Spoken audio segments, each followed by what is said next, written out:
Sir, ఇల్లుకి ఇల్లాలు ఎంత ఇంపార్టెంటో ఆ ఇల్లాలుకి కిచెన్ అనేది చాలా ఇంపార్టెంట్. మీరు ఎక్కడ ఏం చేసినా పర్లేదు, కానీ ఒంటింట్లో ఎవరన్నా కొంచెం అటు ఇటు ఏమన్నా చేశారంటే గనక మా ఆడవాళ్ళకి ఓసిడి లెవెల్స్ ఓ రేంజ్ లో లేచిపోతాయి. సో అలాంటప్పుడు అఫ్ కోర్స్ ఇంట్లో అందరికీ కూడా ఇంపార్టెంట్ అది. అందరూ బాగుండాలి, ఎనర్జెటిక్ గా బయటికి వెళ్ళి పని చేయాలి అన్న ఒంటిల్లు చాలా ఇంపార్టెంట్. సో దీనికి సంబంధించి కొన్ని వాస్తు డౌట్స్ ఉన్నాయి సార్ నాకు.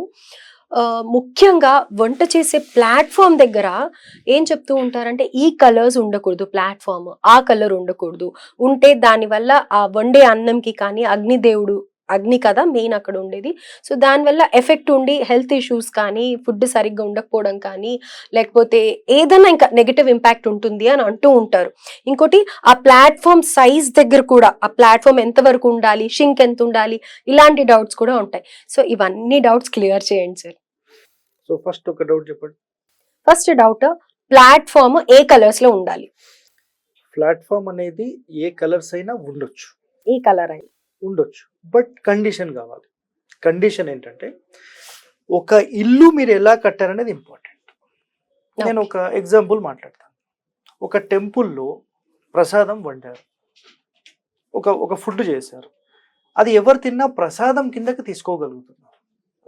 మీరు మీ ఇంట్లో ఫుడ్ అదే వండి అదే టెంపుల్లో మీరు పూజ చేసినా లేకపోతే నైవేద్యంగా పెట్టినా అది ప్రసాదం కిందకి 50% కూడా పని చేస్తో లేదో గ్యారంటీ లేదు.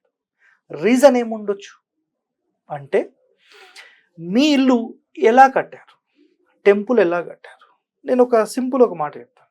మీకు ఎన్నో మెంటల్ టెన్షన్స్ ఉన్నాయి, మీరు డైరెక్ట్ టెంపుల్కి వెళ్ళి ఒక 10 నిమిషాలు కూర్చుందని మీకు ఏమనిపిస్తుంది? కొంచెం రిలీఫ్ వస్తుంది, ఏదో ఒక పాజిటివ్ ఎనర్జీతో పాజిటివ్ గా అయిపోతాం. రైట్. ఎందుకు అక్కడ ఉంది, ఎందుకు మీ ఇంట్లో లేదు? టెంపుల్ అంటే చాలా శక్తి, ఎనర్జీ ఇస్తారు, ఐడల్స్ ఉంటాయి, అందరూ పాజిటివ్ గా. ఇప్పుడు మీరు నా గురించి అంటే ఐ మీన్ పర్సనల్ గా మాట్లాడితే, మనం వెళ్ళేటప్పుడు ఒక ఆలోచనతో వెళ్ళాం, గుడికి వెళ్ళగానే ఆ ఎన్విరాన్మెంట్ కి తగ్గట్టు మనలో పాజిటివిటీ వచ్చింది. Right, correct. సో టెంపుల్లో ఆ ఎనర్జీ ఎందుకు జనరేట్ అవుతుంది అనేది ఎవరు కూడా పరిశోధన చేయరు.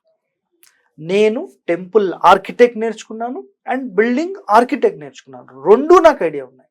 టెంపుల్ ఎలా నిర్మిస్తారు, ఆ ఐడల్కి సంబంధించిన కొలత ఎలా తీసుకుంటారు, దాని లోపల గర్భగుడికి సంబంధించిన కొలతలు ఎలా తీసుకుంటారు, దాని పొడవు ఎంత, వెడల్పు ఎంత, దాని యొక్క కొలతలు మొత్తం ఎలా సెట్ చేస్తారు, ఒక టెంపుల్ నిర్మించడం ఎలా చేస్తారు, ఇవన్నీ నాకు తెలుసు, నేను ఆల్రెడీ నేర్చుకున్నాను.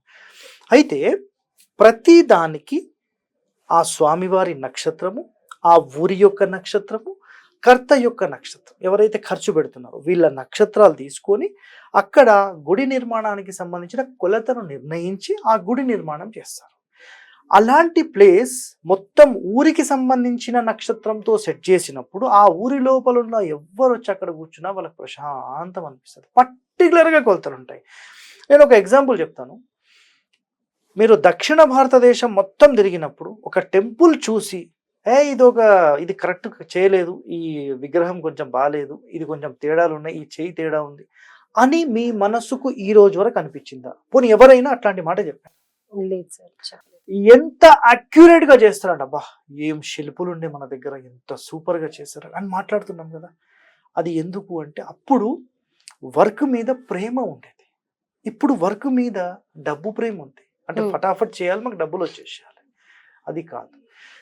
టెంపుల్ నిర్మించేటప్పుడు ఈ నక్షత్రాల ప్రకారం పొడవెంత, వెడల్పెంత, వాటికి ఎలాంటి నక్షత్రాలతో ఎలాంటి కొలత ప్రమాణాలతో తీసుకోవాలనేది కండిషన్స్ ఉంటాయి. అదే కండిషన్స్ మనం ఇంటి లోపల ఇంప్లిమెంట్ చేసినప్పుడు ఒక ఇల్లు దేవాలయం యొక్క స్వరూపం లాగానే తయారైనప్పుడు ఆ ఇంటి లోపల మీరు ఏ కలర్ వేసుకున్న ప్రాబ్లం లేదు. అంటే కలర్కి సంబంధించి ఇదంతా ఎందుకు చెప్పానంటే, కలర్ అని మాట్లాడినప్పుడు ఒక జనరల్ హౌస్ కట్టుకున్నాం, ఏదో ఇల్లు అంటే ఇల్లు కట్టుకున్నాం, అలాంటి దాంట్లో మీరు కలర్ ఇంపాక్ట్స్ అనేవి ఖచ్చితంగా ఉంటాయి. అప్పుడు న్యూట్రల్ కలర్, వైట్ కలర్ తీసేసుకుని అన్నిటికంటే టాప్. బ్లాక్ కలర్ అనేది వాటర్కి సంబంధించింది కాబట్టి వద్దంట. అగ్నిస్థానం కాబట్టి అగ్నిస్థానంలో ఎప్పుడు వేడి ఉండాలి కాబట్టి ఆ వేడి దాంట్లో మీరు ఇట్లాంటి బ్లాక్ పెట్టినప్పుడు బ్లాక్ అనేది వాటర్ని సూచిస్తుంది కాబట్టి ఈ రెండు పడకపోవడం వల్ల ఆ ఇంటి లోపల ఎప్పుడు మనస్పర్ధలు ఉంటాయి అనేది ఇక్కడ కండిషన్. కాబట్టి కొన్ని కలర్స్ కొన్ని ఇంపాక్ట్ చేస్తాయి అనేది పాయింట్. బట్ ఏ క్షణం అయితే మనం దేవాలయం అని మాట్లాడుతున్నాం, మనుష్య ఆలయం మీరు కట్టుకొని చూడండి. మీ ఇంటికి ఎవరైనా వస్తే గుర్తుపెట్టుకోనండి, ఇది అందరి ముందు కూడా చెప్తున్నా, దేవాలయానికి మనం ఎప్పుడు వెళ్ళాలంటే మన ఇంటి లోపల సమస్య ఉంటే మనం వెళ్తున్నాం జనరల్గా. సో ఎప్పుడు వెళ్ళాలి అంటే మన ఇంటి లోపల శక్తి లేనప్పుడు మనం వెళ్ళాలి. ఏ క్షణమైతే మీరు ఒరిజినల్ స్థాపత్య వేదంలో చెప్పబడిన కొన్ని నియమాల ప్రకారం మీ ఇంటి నిర్మాణం మీరు చేస్తారో, పొడవెంత వెడల్పెంత కరెక్ట్ ప్రమాణాల ప్రకారం నవగ్రహాల ఇల్లు అంటాం, అంటే 9 గళ్ళు లాగా 9 రూమ్స్ లాగా చేసి